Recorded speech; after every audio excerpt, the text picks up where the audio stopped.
amigos de vocês também que vão ter interesse, tenho certeza, nesses temas que a gente está discutindo aqui hoje. E se inscrevam no nosso canal. A gente vai começar um projeto agora na quinta-feira, que eu nem posso mencionar aqui, que senão a Lohane me bate, que eu não posso dar esse spoiler. Mas bem, gente, foi um prazer estar aqui com vocês. Vou ficar aqui com vocês até a hora do almoço, mediando essas palestras fantásticas que a gente vai ter aqui agora. E agora a gente vai ter uma palestra muito interessante, tá, gente? Agora a gente vai trazer... deixa eu ver os comentários aqui, um monte de gente. A Francine na RAM. Gostaria de saber se não posso requerer um CNPJ para o condomínio. Francine, vou te pedir para me chamar no meu Instagram, tá? Aqui não, eu só tenho um minutinho, não vai dar tempo de responder essa pergunta. Bom, gente, agora eu já vou passar a nossa próxima convidada do dia, que é a doutora Vitória Rato. E a Vitória é muito interessante, gente. Ela já está na família Ábreda com a gente há 2 anos. E hoje ela trouxe um tema que eu acho que vai ser de muita relevância para todo mundo que está aqui nesse congresso, que é a questão dos motivos para o despejo nos contratos agrários. Que a gente sabe que os contratos agrários têm, sim, uma legislação extremamente peculiar. Né, Vitória? Seja muito bem-vinda. Olá, Luiz. Muito bom dia. Tudo bem? Tudo ótimo, Vitória. E com você? Tudo certo também. Bom, pessoal, Eu vou te deixar aqui à vontade, viu? Qualquer coisa você pode me chamar. Pessoal, bom congresso a todos. Perfeito, Luiz. Muito obrigada. Bom dia a todos, né? Como meu nome é Vitória Rato, eu sou advogada. Meu escritório fica na cidade de Uberaba, Minas Gerais. Mas a gente já atende aqui demandas de todo o Brasil. Atualmente com a internet, né, esse trabalho à distância do advogado, ele foi facilitado.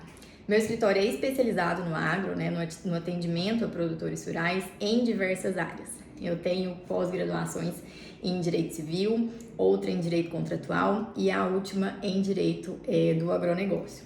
Tem um Instagram também, né, onde eu trago lá minha rotina de trabalho. O Instagram é vitoriarato, com 2 T's.adv. Vai ser um prazer ter vocês por lá. Queria primeiramente agradecer o convite de estar aqui nessa manhã falando sobre esse tema, né, que é o direito do agronegócio, que eu tanto me identifico, que mudou minha advocacia desde que eu decidi me especializar nesse ramo. Antes disso eu atuei em outras áreas do direito, que eu gostava também, mas eu defendo muito a especialização. Eu acho que o cliente precisa que o advogado entenda ali profundamente daquilo que ele está tratando. Acho que a gente só tem benefício em nos especializar em alguma área para atender os clientes de uma forma completa, né? Estou muito feliz de estar aqui falando sobre esse tema, que eu tanto gosto, que eu me identifico, que eu me realizei profissionalmente, uma área onde eu conquistei, onde eu já consegui conquistar diversos objetivos. Tenho ainda várias metas para alcançar, mas sempre ali defendendo o produtor rural. Uma dessas conquistas é estar aqui no dia de hoje, dando essa palestra sobre esse tema, que, como eu falei, é um tema que eu tanto gosto, que eu tanto trabalho com isso. Queria agradecer toda a família Ábreda que está aqui assistindo. A Ábreda é uma fonte, né, inesgotável de conhecimento, que está sempre trazendo assuntos que envolvem o direito do agronegócio. Isso ajuda tanto profissionais que estão começando, né, como quem está ali já no mercado há muito tempo. O advogado, ele nunca pode parar de se atualizar. Então é isso. Fica aqui meus cumprimentos aos membros, ao meu agradecimento à Lohane, ao Luiz, às meninas do atendimento, né, que sempre de forma muito simpática nos atendem ali em tudo que a gente precisa no WhatsApp. Mas vamos ao que interessa. Hoje, como o Luiz falou, vim aqui falar sobre os motivos para o despejo nos contratos agrários. O despejo, ele é ali a retirada, né, de quem está na posse do imóvel, daquele que está ali explorando a terra. Se tratando dos contratos agrários, existem alguns motivos que podem dar ensejo para que se promova esse despejo de quem está ali trabalhando na terra, né? São alguns atos, algumas infrações que quem está ali lidando na terra comete, que pode dar razão a esse despejo, que é essa saída antecipada, uma saída que quem está ali não queira, né? A contragosto desse produtor. Vamos lá a alguns motivos. O primeiro é quando acontece o término, né, do prazo contratual ou então da sua renovação, e se o contrato acabou, a pessoa continua ali se negando a sair do imóvel. Lembrando que desde que tenha sido exercido o direito de retomada do imóvel pelo arrendador ou pelo parceiro outorgante de uma forma válida, né? Outro ponto é se o arrendatário subarrendar, ceder ou emprestar o imóvel, pode ser no todo ou em parte, sem o prévio e o expresso consentimento do arrendador. Eu sempre friso isso aqui com meus clientes, que não pode subarrendar sem que haja o consentimento expresso, né? O que a gente tem que ficar atento, que eu quero trazer aqui, é sobre a terceirização de alguma fase.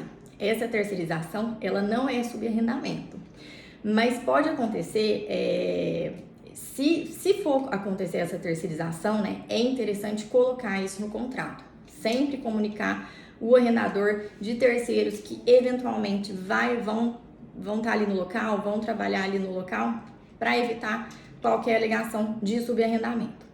Outro ponto é quando o arrendatário não paga o aluguel, né, que foi estipulado, aquela renda ali no prazo convencionado, que é o caso de inadimplemento, né, se ele estiver devendo. Sobre essa hipótese do inadimplemento, quando o contrato está fixado em produto, sem nenhuma cláusula de liquidação financeira, a jurisprudência dominante do STJ é no sentido que é nula a cláusula que é fixada em produto nessa circunstância, né? E na prática, o que acontece? Isso vai inviabilizar uma ação de despejo. Então, isso é muito comum acontecer, né? Os proprietários, os arrendadores e arrendatários têm essa prática comum. E o que acontece? Se o meu cliente quer fazer, eu faço. Eu acho que o advogado não está ali para inviabilizar os contratos, mas a gente tem sempre que deixar nossos clientes cientes dos riscos, né? E um dos riscos dessa fixação é esse. Eu penso, trazendo aqui uma opinião, que no futuro isso tende a mudar, essa regra, porque realmente é uma prática muito comum. E, ao meu ver, também é uma prática que é mais certa, né? Apesar de ir contra a legislação, eu acho que isso é o justo, né? Se o preço sobe, sobe também a remuneração. Um dos motivos, né, para que ocorra essa alegação é que o arrendatário, ali no arrendamento, o arrendador ele não participa do risco, né? Mas ao meu ver, não seria prejudicial se essa regra caísse. Mas atualmente a legislação e o entendimento majoritário atual do STJ é que essa prática é proibida. E um dos problemas é essa questão do despejo que ficaria ali inviabilizado, né? Outra questão é quando ocorre dano causado ali na gleba, né? Ou nas colheitas, se for comprovado o dolo ou a culpa. Outra questão é quando ocorre a mudança na destinação desse imóvel. Isso também acontece com frequência e dá discussão, né? Por exemplo, aluga para colocar gado, faz um contrato ali de gado, vai lá e planta soja, né? Ou até mesmo para plantação, faz um contrato para plantar café, não pode plantar soja, não pode plantar cana. Se for café, é café. Aí, dependendo da situação, né, se estiverem ali de comum acordo para modificar ali, tem que rescindir esse contrato, fazer outro, a depender do caso, faz um aditivo, tem sempre que analisar ali o caso concreto, né? Mas sempre lembrar o produtor que o que for ali, o que tiver estipulado naquele contrato, sempre qual tipo de cultura que ele colocou ali tem que ser a cultura que vai ser desenvolvida, né? Porque isso também pode gerar uma alegação de despejo aí, uma ação de despejo. Nessas alegações da mudança da destinação do imóvel, lembrando que tudo deve ser pautado muito em prova técnica, em foto. Somente a prova testemunhal não vale, tá bom? Outro ponto seria quando acontece o abandono parcial ou total desse cultivo, né, do que está sendo cultivado ali. Já vi casos assim na prática, já tive casos assim aqui no escritório e por mais de um motivo, né? Uma pessoa ficou doente, não tinha ninguém, nenhum descendente, nem ninguém para continuar ali e aí simplesmente abandonou. E já vi casos também onde a pessoa ficou sem recurso para continuar e simplesmente abandonou, foi embora.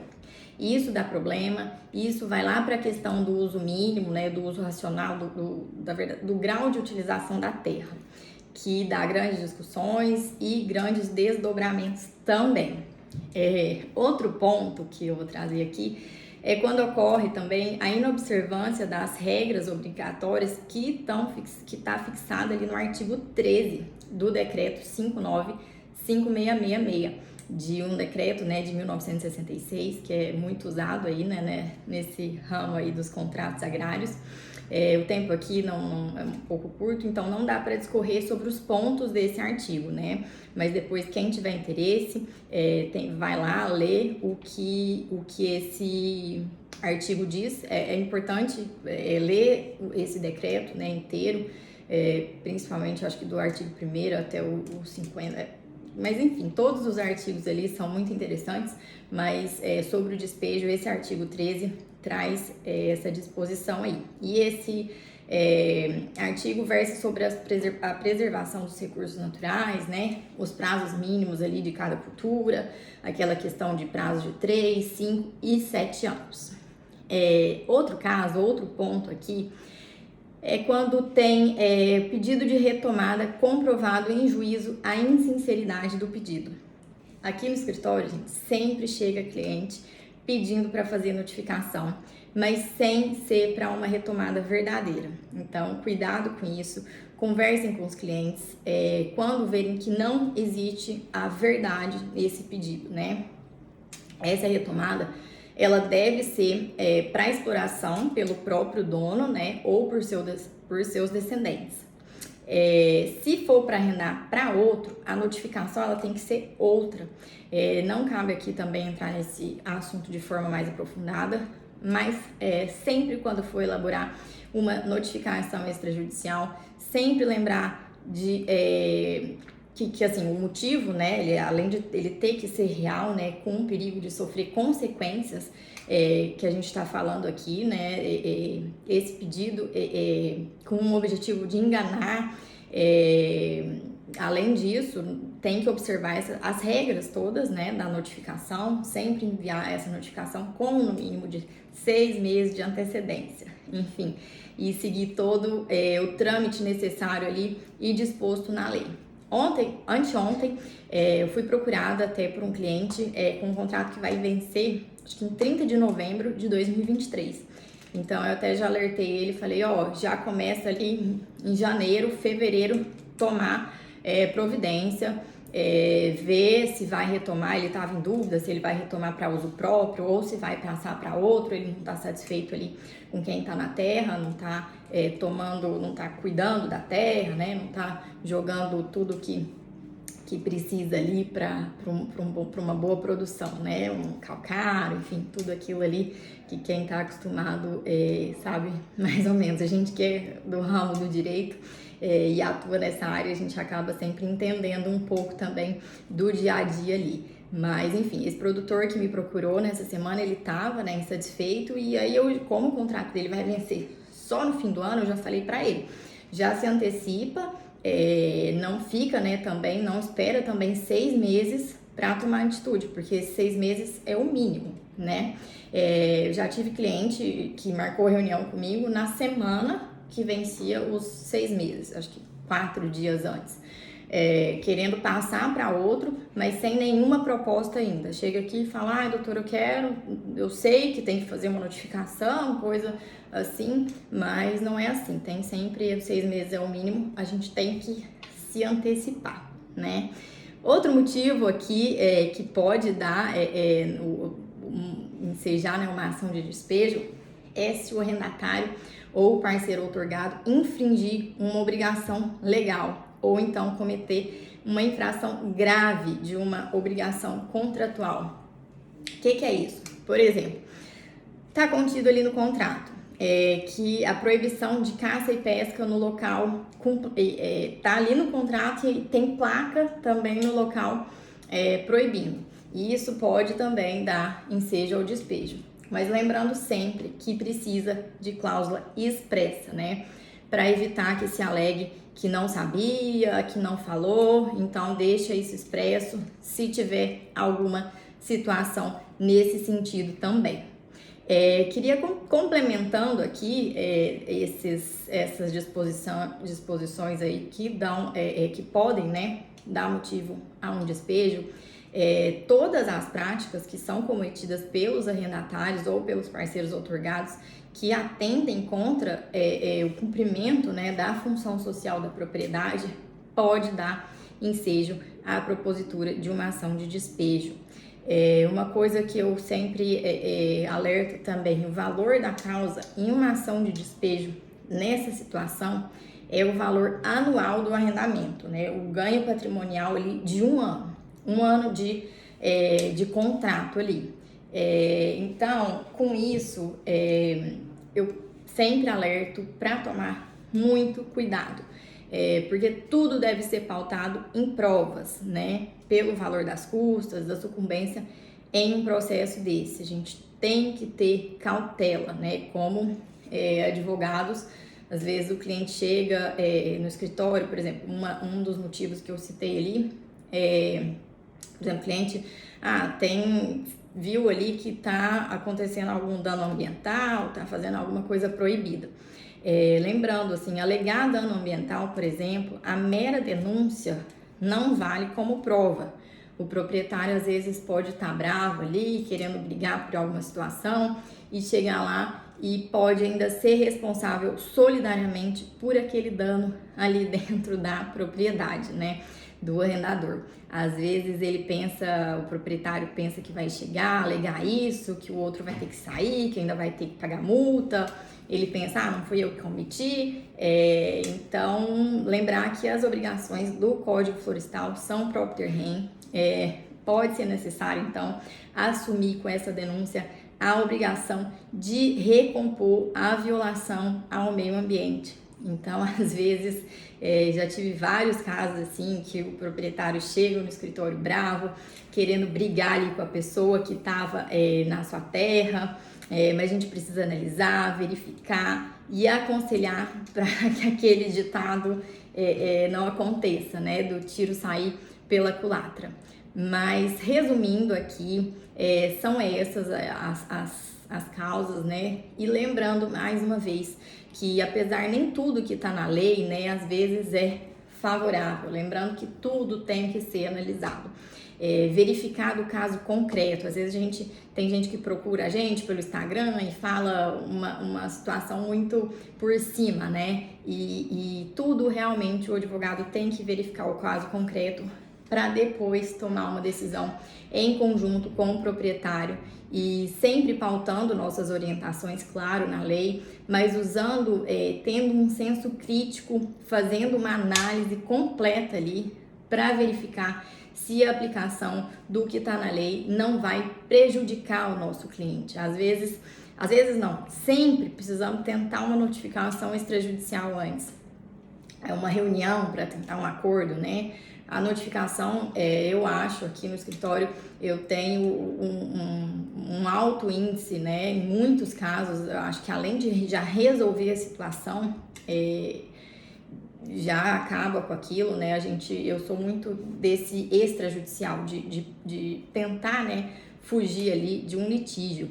Mas essa notificação, muitas vezes, ela já resolve a situação, e se não resolve, vai ser muito válida no momento, né, da propositura da ação. Então, é isso. Muitas vezes o cliente chega bravo, querendo entrar com a ação, mas a gente tem o dever de, com calma, analisar a situação e trazer ao cliente uma melhor solução, né?